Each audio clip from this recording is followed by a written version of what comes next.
आप देख रहे हैं मुजफ्फरनगर रेडियो समाचार बुलेटिन। अब पुराने जमाने का रेडियो नए अंदाज में।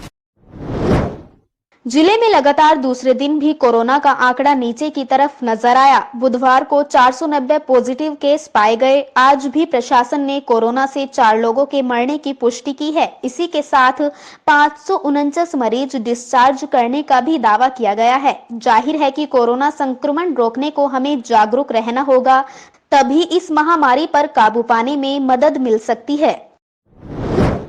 हाईकोर्ट ने पंचायत चुनाव की ड्यूटी के दौरान मरे मतदान कर्मियों के परिजनों को सरकार की 30 लाख के मुआवजे की राशि को नाकाफी बताया है। हाईकोर्ट का कहना है कि चुनाव में जान गंवाने वाले कर्मचारियों के परिजनों के लिए 1 करोड़ का मुआवजा भी कम है।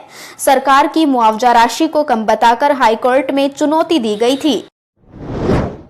चरथावल के कुटेसरा में बुधवार दोपहर को 2 घरों में आकाशीय बिजली गिरने से अफरा तफरी मच गई। तेज आवाज के साथ बिजली ब्रजमोहन और ऋषिपाल के घर पर गिरी तो दहशत में परिजन घर की तरफ भाग लिए। बिजली से इन्वर्टर, बैटरा, मोबाइल आदि उपकरण फूक गए। इस कारण मकान में भी दरारें आ गई। जानसठ के खेड़ी फिरोजाबाद में भी आकाशीय बिजली गिरने की खबर है। कोरोना की तीसरी लहर की आशंका के बीच भारत सरकार ने बच्चों की वैक्सीन को मंजूरी दे दी है। जल्द ही 2 साल के बच्चों से लेकर 18 साल के युवकों के लिए वैक्सीनेशन शुरू होने की उम्मीद है। दुनिया भर के वैज्ञानिक कोरोना की दूसरी लहर के बाद भारत में तीसरी लहर आने की उम्मीद जता रहे हैं। यह लहर सबसे ज्यादा बच्चों को प्रभावित करेगी। मंडलायुक्त एवी राजमौली ने कहा कि कोरोना के मरीज तथा लक्षणायुक्त व्यक्तियों को मेडिकल किट वितरण में लापरवाही बरतने वालों के विरुद्ध निलंबन की कार्यवाही की जाएगी। उन्होंने कहा कि मंडल में 100% कोरोना पॉजिटिव और लक्षण युक्त व्यक्तियों को कोरोना की मेडिकल किट उपलब्ध कराया जाना जरूरी है। प्रभारी चिकित्सा अधिकारी अपनी टीम के माध्यम से यह सुनिश्चित करे कि उनके क्षेत्र में सभी मरीजों और लक्षणायुक्त व्यक्तियों को मेडिकल किट मिल चुकी है। सिटी मजिस्ट्रेट अभिषेक सिंह ने बुधवार को ओवर रेटिंग की शिकायत पर जिला परिषद मार्केट में छापा मारा। एक सर्जिकल दुकान पर मौजूद ग्राहकों ने बिल न देने की भी शिकायत की है। सीएम ने दवा विक्रेताओं को निर्धारित दामों से अधिक दवा बेचने पर कार्यवाही की चेतावनी दी। प्रशासन की दवाओं के रेट लिस्ट जारी करने के बाद भी कुछ दुकानदार कोरोना काल में भी ओवर रेटिंग करने से बाज नहीं आ रहे हैं।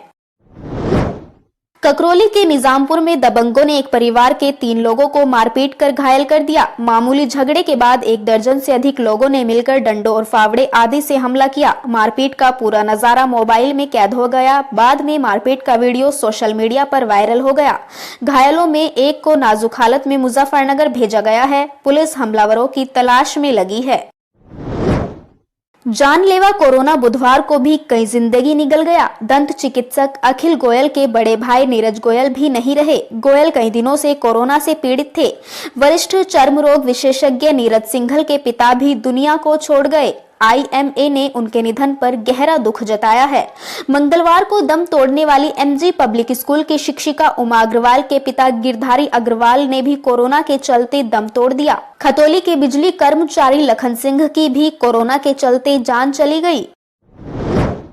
पुलिस अधीक्षक नगर अर्पित विजयवर्गीय ने नगर के महावीर चौक, मीनाक्षी चौक, शिव चौक, बाजार आदि स्थानों पर भ्रमण कर लॉकडाउन का पालन करवाने में लगी पुलिस बल को कोविड और लॉकडाउन के नियमों का 100% पालन कराने के निर्देश दिए। उन्होंने पुलिस बल को कोरोना संक्रमण से स्वयं को सुरक्षित रखते हुए ड्यूटी करने को कहा। SP ने कहा कि नियमों की अनदेखी करने वालों को दंडित करना जरूरी है। कोरोना संक्रमण के चलते इस बार मुजफ्फरनगर की ईदगाह में ईद उल फितर की नमाज नहीं होगी। शहर काजी तनवीर आलम ने बुधवार को यह ऐलान किया है।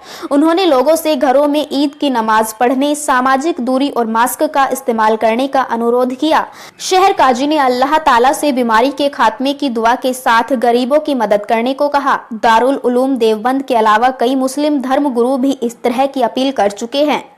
आप हमारे इस रेडियो समाचार को सुनने के बाद हमारे चैनल को सब्सक्राइब करना ना भूलें। साथ ही इसको शेयर कर बेल आइकन पर भी क्लिक करें। अब आप दिन भर की खबरें हमारी वेबसाइट www.muzaffarnagarbuletin.co.in पर भी देख सकते हैं। धन्यवाद।